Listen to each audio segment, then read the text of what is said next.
এখন বাজে ভোর 4:57, 5টাও বাজেনি এখনো, পুরো অন্ধকার চারিদিকটা। আমরা এখন ক্রুজে চাপার জন্য আমরা জেটির দিকে যাচ্ছি গাড়ি করে।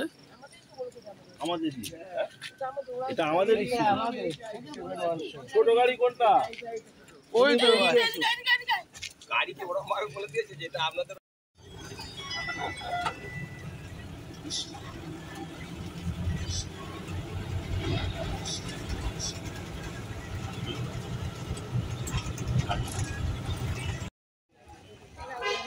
তো এখন বাজে হচ্ছে 5:40 আর আমরা ক্রুজের টিকিটের লাইনে দাঁড়িয়ে আছি।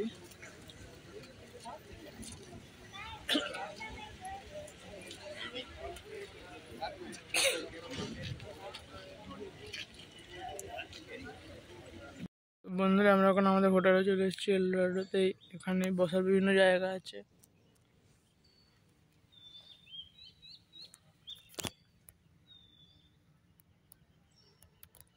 আমাদের রিসর্টের চেক ইন 10টার সময়, এখন 8:30 বাজে। তো আমরা এখন এখানে ঘোরাঘুরি করবো।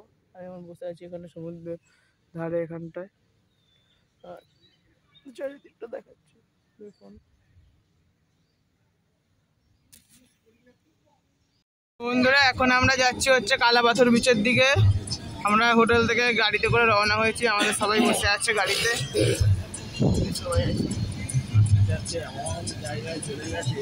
আর তোমরা একটু ওয়েট করো, আমরা পরেই কালাপাথরের পরে এশিয়ার ফাইনেস্ট বিচ রাধানগর বিচে যাবো। জল পড়ছে, এই চারিদিকে নারকেল গাছ, খুব সুন্দর দৃশ্য দেখো, চারিদিকে নারকেল গাছে ভর্তি। এখানে দেখো সুন্দর সমুদ্র আমরা দেখছি, সুন্দর সমুদ্র।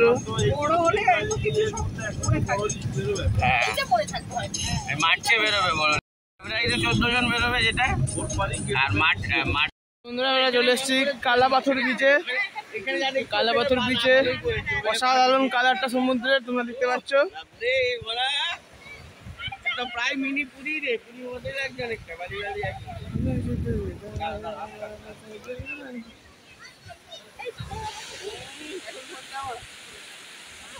এই কালাপাথর বিচে আমরা এখন ছবি তুলবো।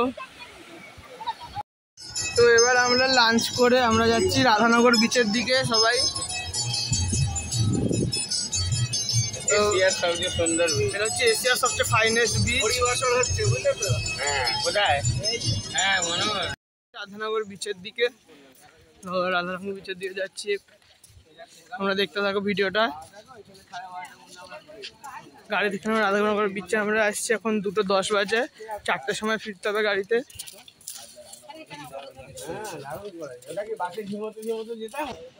তো বন্ধুরা আমরা চলে এসেছি রাধানগর বিচে। রোদ আছে,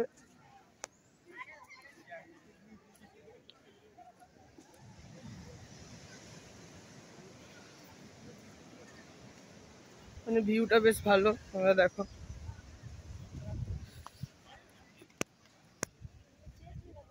আমরা এখানে স্নান করব।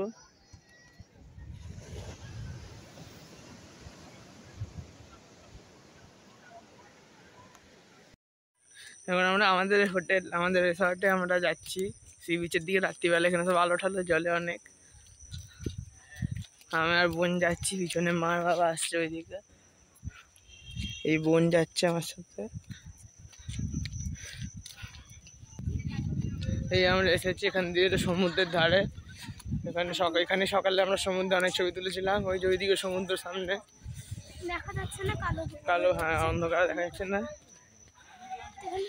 এখানে বসার জায়গা, ছোট ছোট হাট মতন। এই যে আমাদের টিমের সবাই বসে আছে এখানে সবাই আছে। আমরাও চলে এলাম এখানে।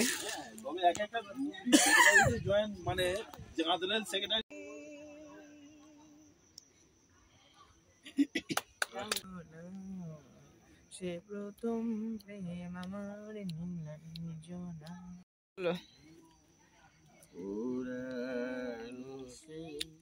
দিনের কথা বলবি কি রে, চোখের দেখা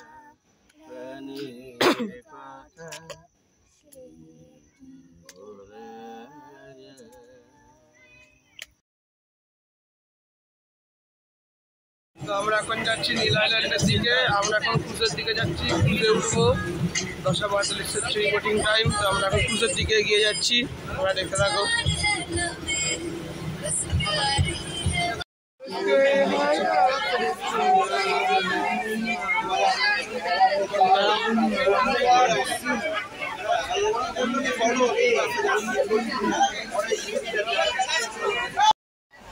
তো আমরা এখন আছি ম্যাকক্রুজে। এখানে সিট নিয়ে প্রচন্ড বিশৃঙ্খলা হচ্ছে চারিদিকে। দেখো সিট নাম্বার এদিক ওদিক সবাই বসে যাচ্ছে যে যেখানে পাচ্ছে। আর আমরা এখন যাচ্ছি নীল আইল্যান্ডের দিকে। বাবাকে দেখাতে পারলো? এ বাবা বাবা,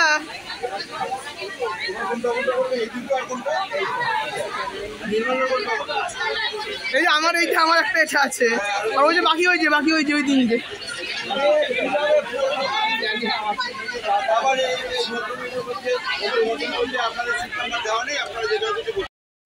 তো বন্ধুরা আমরা নীল আইল্যান্ডে প্রায় চলে এসেছি। এই যে দেখা যাচ্ছে আইল্যান্ড দূর থেকে, এখানে থেকে ক্রুজ থেকে। তা আমরা সবচেয়ে ভালো সিটটা পেয়েছিলাম, আমি আর বোন। বোন আছে, এই যে বোন। আর আমরা এবারে প্রায় চলে এসেছি কাছাকাছি।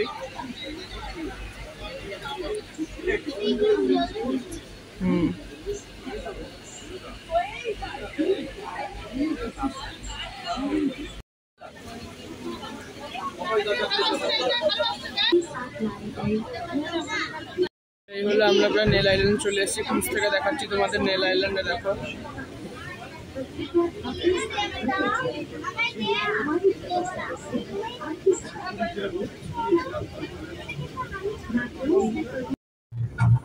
তো আমরা এখন হোটেল আমলিয়া থেকে রওনা হয়েছি। আমরা এখন যাচ্ছি ভরতপুর লক্ষণপুর বিচে।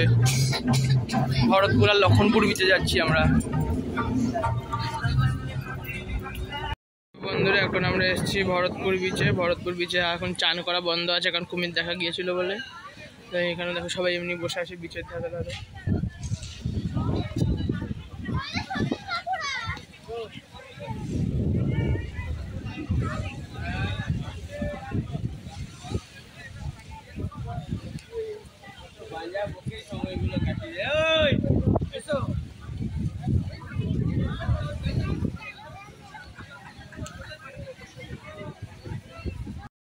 আমরা এসে গেছি ভরতপুর বিচ থেকে। এখন লক্ষণপুর বিচের দিকে আমরা যাচ্ছি।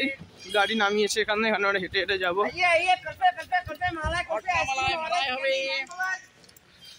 লক্ষণপুর বিচের দিকে হেঁটে হেঁটে যাচ্ছি, সবুজ গাছ পেরিয়ে রাস্তা দিয়ে যাচ্ছি। এটা হচ্ছে অর্জুন গাছ। হ্যাঁ, এই যে গা প্লেন না, আচ্ছা অর্জুন গাছ এগুলো। এটা হচ্ছে সানসেট ভিউ পয়েন্ট। এই যে সূর্য দেখতে পাচ্ছ তোমরা, আমরা সানসেট ভিউ পয়েন্টে যাচ্ছি লক্ষণপুর বিচের দেখতে।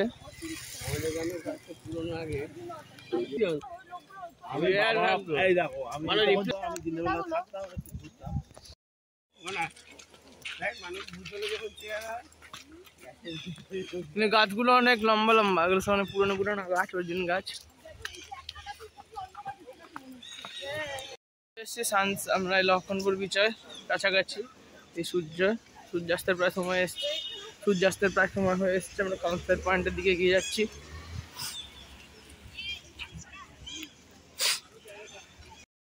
আমরা বন্ধুরা আমরা চলে এসেছি লক্ষণপুর বিচে।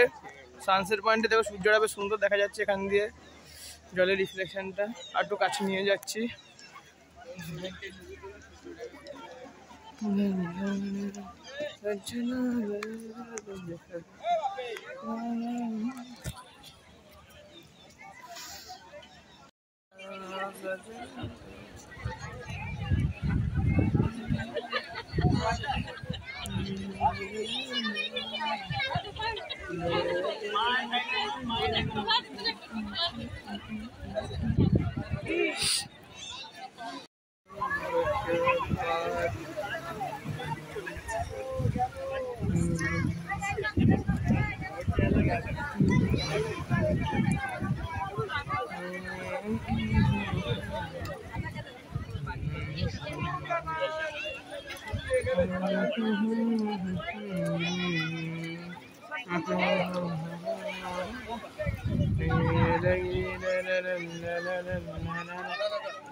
আমাদের ভরত বিচ লক্ষণীতি দেখা শেষ হয়েছে। এখন আমরা অর্জুন গাছের মধ্যে দিয়ে হেঁটে আমাদের ট্রাভেলার গাড়ির দিকে যাচ্ছি। তো আমাদের আজকের ট্যুরে অবধি। তো ভিডিওটা ভালো লাগে লাইক কমেন্ট করবেন, শেয়ার করবেন আর চ্যানেলটা সাবস্ক্রাইব করে দেবেন। তো বাই এভরিওয়ান। আমরা এখন আন্দামানের গলিতে ঢুকে গেছি, একটা যে হোটেলে ছিলাম তার থেকে কিছুটা বাজারের দিকে এসে তারপর একটা গলিতে আমরা ঢুকে গেছি। এখান দিয়ে আমরা যাচ্ছি মন্দিরে। এখানে কাছাকাছি মন্দির আছে বলে মন্দিরের দিকে এগিয়ে যাচ্ছি। এই চলে এলাম মন্দির একটা, এখানে পাশাপাশি দুটো মন্দির আমরা এখানে দেখতে পাচ্ছি।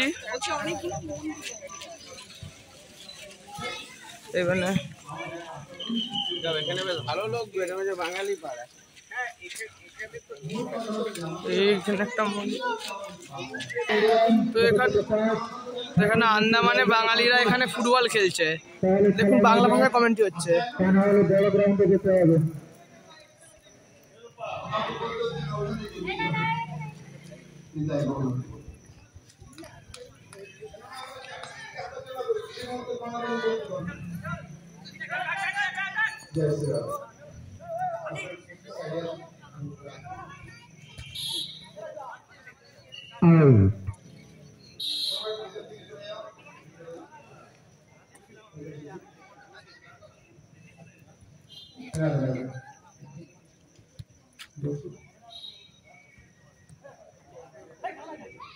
এখানে বলছেন সংসার মহৎ বুঝে যাবে, এত সুন্দর বাড়ি করলাম আমার বোঝানোর জন্য। কখনো শুয়োর, কখনো কুকুর, কখনো বিড়াল, কখনো সাপ, কখনো পোকামাকড়। মানবের সংসারের কথা বলেনি, এই সংসার বন্ধন থেকে মুক্ত হয়ে যাবে যদি তুমি সে ভগবানের দোষদৃষ্টি, মানে কোনো ভগবানের কোনো দোষ ধরবে না। আমরা অনেক দূর থেকে ভগবান কেন এটা করেছেন, ভগবান কেন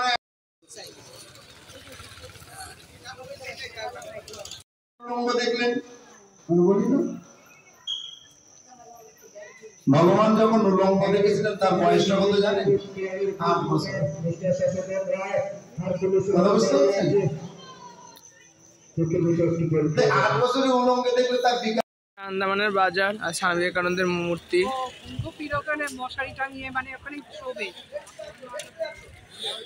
আন্দামানের রাস্তা দিয়ে হাঁটছি, হোটেলের দিকে যাচ্ছি এখন আবার।